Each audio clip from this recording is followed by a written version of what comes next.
Jacqueline. Welcome back to Dreams of Music and Makeup, or welcome here if this is your first video with us. Thanks for stopping by my channel. Always glad to have you.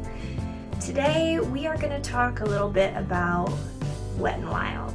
And this, if you're new around here, you may not know, but this is one of my favorite drugstore makeup brands.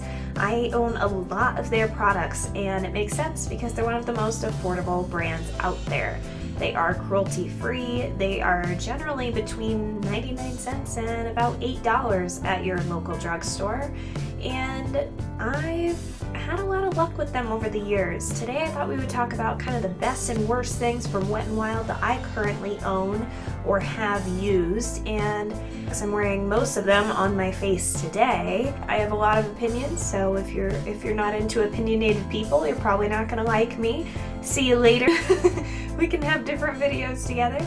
These are gonna be strictly my experiences. Of course, you know, this is my skin chemistry we're talking about. Some of these may work for you and not work for me. That's wonderful. I think our differences are what makes the world go round and keeps everything interesting. So don't feel bad. I think that's really cool. We're going to talk about a lot of things today. There are a couple of things that are, well, how do I want to say this? Highs and lows of Wet n Wild, shall we? Because I don't want to say best and worst. That seems really, well, I mean, best and worst makes more sense. Before I get too far into this video and I get someone wondering what this necklace is because it doesn't end in frame. I don't know why I'm trying to stand up. I have a dog in my lap. Let me just show you. It's a orchid that was dipped in resin and then they painted the edges gold. I love this. It's on like an adjustable necklace, but I always like wearing it long. This is one of my favorite pieces of jewelry that I own. I'm sorry that I'm not one of those people who can just list everything I'm wearing and link it for you down below. I'm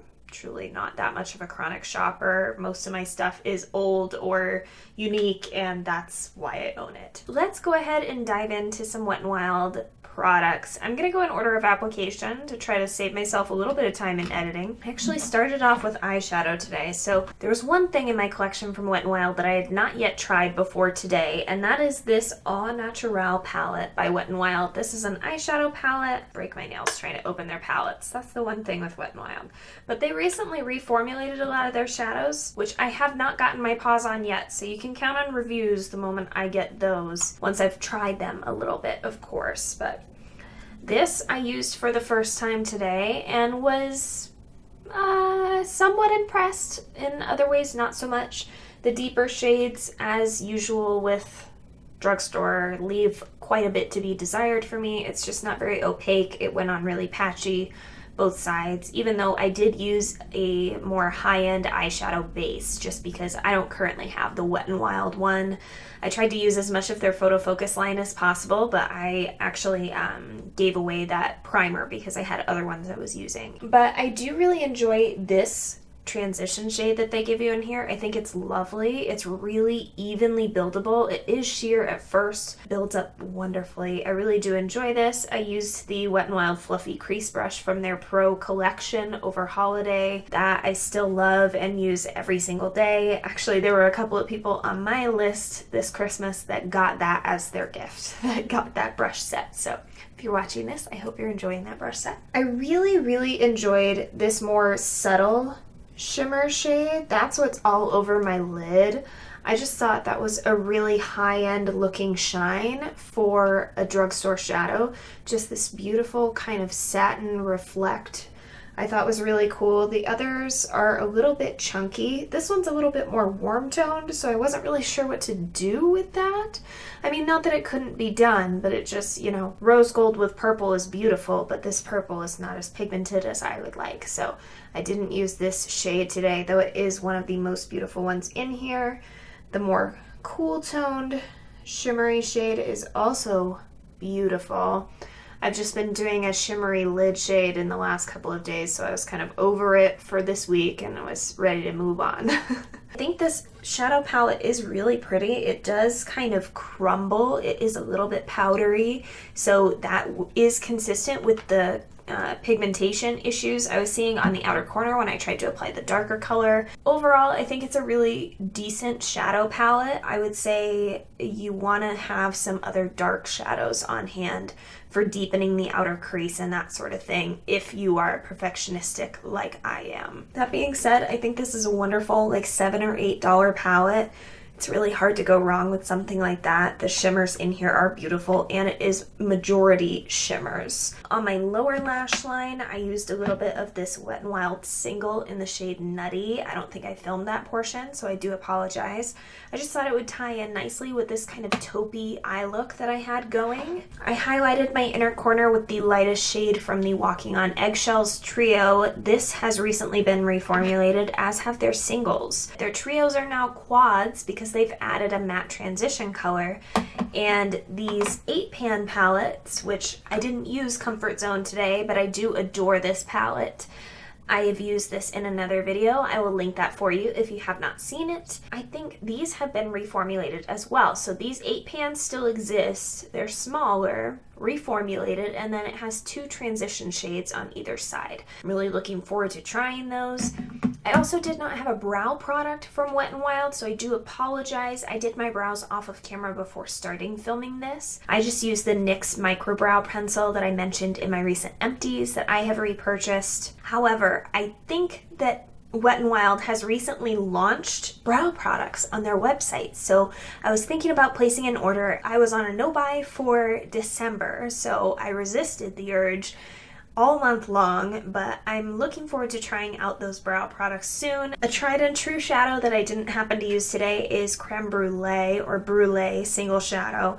I love this. I have a backup of this. I usually do on hand just because I need this to set down my primer. Their singles, I believe, are like 99 cents. I do not have a Wet n Wild liquid liner. Their liquid liner unfortunately has castor oil in it, so I cannot use that, as do a couple of their mascaras and the setting spray. So I did not use a setting spray today either because I didn't have one from Wet n Wild. For primer, I used my favorite Photo Focus Face Primer from Wet n Wild.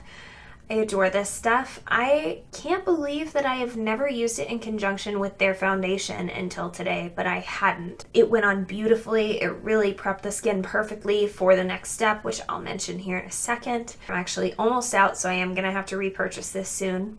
All the more reason to peruse the Wet n Wild site, am I right? I used a lot of the Photo Focus collection, including the foundation. I did use 2 different shades. I used Soft Ivory and I used Soft Beige on the outer perimeter of my face. So I have a mixture of these 2 today, and I think it's really nice. This is a beautiful foundation. It is kind of a paint-like smell. Tend to dissipate for me within a minute, so it doesn't bother me. But I will say that used with this primer and then set with the powder that I used today, this is a lot more of a matte finish than I've experienced with any other primer with this foundation. For concealer, bet you guys saw this coming, I used the Photo Focus Concealers by Wet n Wild. I do have a video comparing these with the Tarte Shape Tape, which is my other favorite. If you have not seen that yet, I will link it for you. Please go watch that after this. I love these concealers. They actually, well, I don't want to give away the other video, so they work well for other things too. I think these are great. I used these under the eye today. FYI, these are $4 concealers that I think are wonderful. I did set this with something that is not my favorite, so let's go ahead and talk about that really quickly. I set my under eye with this Wet n Wild Mega Glow Contouring Palette. I have both of these. This one is for fairer skin. It has that more peachy pink under eye brightener and the lighter contour or bronzing shade, and then this one has a much more warm toned bronzer and the more yellow brightening powder. These powders are beautiful. Don't get me wrong. They're incredibly soft and creamy and great. But here's the thing, some cheap powders, when they get soft and creamy, get almost flaky. This is like that weird combination of where it almost like bunches up on itself because it's soft, but it's not quite finely milled enough. at least in my opinion. Again, I don't formulate makeup on the side or anything, so don't think that I'm like 100% accurate with this. These are just my assessments from what I can gather. These powders are beautiful, but they are not finely milled enough for me to enjoy them as an under eye setting powder or setting powder in general. Therefore, I don't like this side of the powder. I've used the bronzer sides. I've used both of these colors as bronzers before. It's so pigmented that it goes on patchy on the skin and it wears off patchy on the skin. I can't get them to work. I know other people have said that these are dupes for the Marc Jacobs powders that are a similar size. I know those are astronomically more expensive. However, my experience with those is night and day from these powders. They just don't do it for me. I'm not saying that they're bad, just for me and my very high expectations for my makeup, some things just can't seem to be replaced by drugstore alternatives. This is one of those things where it's just like, so close, but it just doesn't quite work. It's just not quite balanced out right for my preferences. Moving on to bronzer, since I didn't use that patchy mess of a bronzer, anticipating looking like a fool running my errands later today, I decided to go with a bronzer that I know is better off than that one, and that is this Wet n Wild Color Icon bronzer. This is in the shade Ticket to Brazil. This is a beautiful bronzer. It is slightly more of a satin finish rather than a matte finish.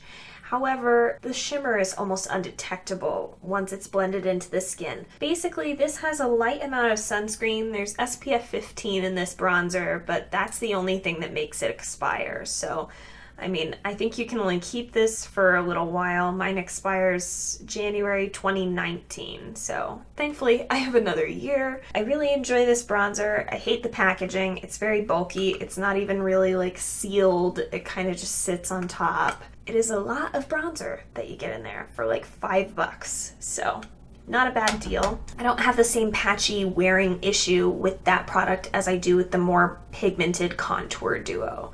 Just FYI. Moving on to blush. I'm wearing kind of a bright blush for me today, and this is the shade Mellow Wine from their Color Icon collection.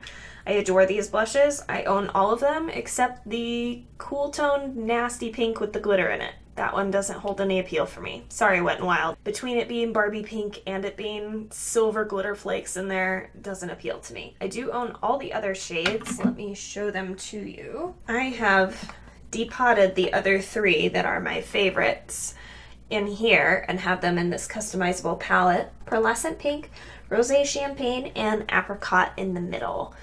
I love this shade. This one, it reminds me of a high-end blush. These are beautiful. I did top my blush with a little bit of Rosé Champagne today just because I didn't want it to be completely matte. I love their blush formulation. This one, to my knowledge, is the only matte of the collection, this Mellow Wine, but it really does look like that perfect winter flush color. If you went outside and got a little cold or a little flushed, that's what this looks like. So it's a good one for winter and fall. The rest of them are good the rest of the year round. I believe those blushes are $3 or $4, and I am still yet to hit pan on a blush. Blush is not something I'm typically heavy-handed with. Of course, I say that today. I was heavy-handed today. For lashes, I didn't have a favorite Wet n Wild mascara to use for you guys specifically today. I've only really tried one or two, and I would like to try more of them before telling you guys. But I do enjoy this Photo Focus Wet n Wild Lash Primer. This helps my lashes retain the curl from my little Shuamura S curler that's also featured in my yearly favorites. If you have not seen that yet, I will link that for you because that should be going up before this video. I love this. This pairs well with almost every other mascara I've tried it with. It's really, really nice, and it helps my lashes hold a curl, which is always the issue the moment I put mascara on. This is a winner for me, and at $4, nothing to lose. Okay, let's talk about my favorite part of this whole process because I think I am now out of order. For highlight, I did start with this creamy base. This one was limited edition. I just happen to still have this. This was limited edition for spring. I didn't use it until, I think, fall this year, so forgive me. But this is in the shade Marigold Round. Cool toned, just still trying to be champagne highlight shade. Just gives a little bit of a glow. Really, it just works as a base so that my other highlights I layer on later show up a little bit better. I layered on top of that today the Mega Glow Highlighting Powder in the shade Precious Petals. This is beautiful. I've seen this compared to Champagne Pop. I've seen it compared to a lot of other beautiful highlights that cost a lot more money than this. I actually have this compared to another highlight in one of my dupe videos that I will link for you. This is a gorgeous highlight. I think it's beautiful and finely milled, and it just shows you don't really have to spend more than $5 on a highlight for it to be seen from space. This is a great one. They have expanded this color range. I did pick up both shades when this first launched. I topped my highlight with a little bit more highlight. Who do you think you're talking to? I'm sorry, I'm a highlight junkie. I'm self-proclaimed. What do you expect from me? I topped my highlight with a little bit of this mermaid highlight from Wet n Wild. This is Midnight Moon from their fall collection this year. This does have a little bit of micro glitter in it. However, I think it's tastefully done, and I'm a sucker for them and anything mermaids. I really like this. This was a limited edition, but I do believe it's still available. If it is not, I do apologize. That's a recent development. And moving on. Last of their highlights that I think is wonderful is this Wet n Wild Mega Glow Highlighting Gold Bar in the shade Holly Goldhead. This was limited edition last year for holiday, and they brought it back this year in a set. I hope you got your hands on it if you didn't get it last year. This is a great one. This is a beautiful gold highlight. It does have this little mirror that slides out on the side in case you need it. I try not to use it on camera because it's not available all the time, but it's a beautiful highlight and I love it. Moving on to lip products. I think that's all we have left, right? Lip products. This is a product I did not use today, but it's one that I still stand behind.